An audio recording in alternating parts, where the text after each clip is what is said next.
Алтын адамның киімі қалай безендірілген? Алтын адамның киімі 4000-ға жуық алтын әшекеймен безендірілген. Бас киімде бейнеленген барыс, бұлан, таутеке, арқар, жылқы, түрлі құс бейнелері аң стилінде тамаша шеберлікпен жасалған. Аң стилі дегеніміз не? Біздің заманымыздан бұрынғы 8-7 ғасырларда Еуразия даласында аңдық стиль пайда болды. Оның негізгі тақырыбы аңдарды және аңыздағы ғажайыптарды бейнелеу.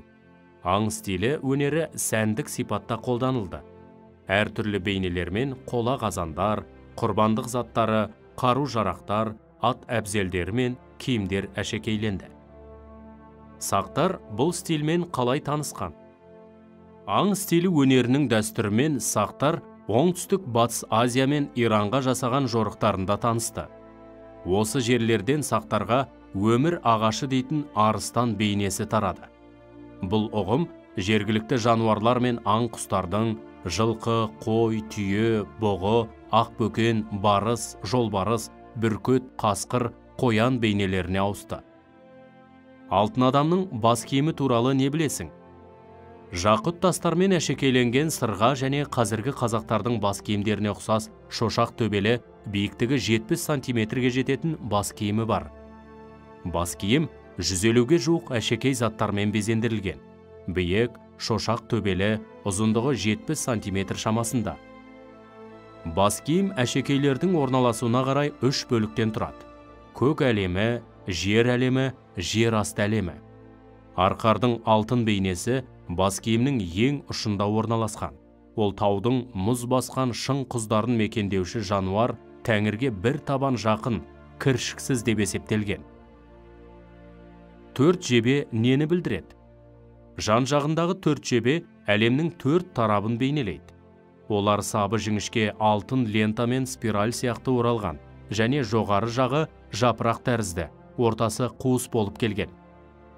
Бұл бас киімдегі жебе тәрізді әшекейлер әлемінің 4 бұрышын бейнелейді.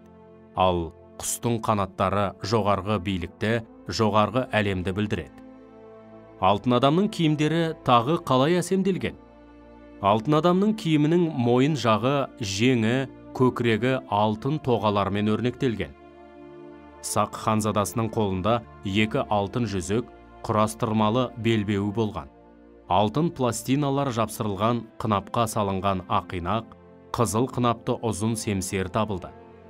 Сақ жауынгерінің шалбары да алтын тоғамен әшекейленген. Алтын адам кім болған? Алтын адамды жерлеу дәстүріне, киім үлгісіне қарап, сол заманда Жетісу жерін мекендеген сақтардың жас көсемі әскер басы деген тұжырым айтылды.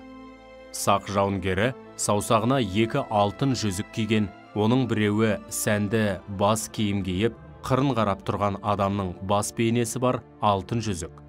Есік обасынан табылған алтын бұйымдардағы аң құстар, өсімдіктер бейнесі, жануарлар әлемі, ою өрнектер сақтардың өркениетін, хас шеберлігі мен талғамын паш етеді. Есік қорғанынан табылған жәдігерлерден құпиясы ашылмағандары бар ма? Есік қорғанына жүргізілген қазба жұмыстары барысында алтын адамның қасынан түбінде 26 таңбалы жазуы бар төңкерілген күміс тостаған табылғаны белгілі. Алтын адамның жанынан табылған күміс тостағандағы жазулар сол заманның өзінде Жетісу сақтарында жазу болғанын байқатады.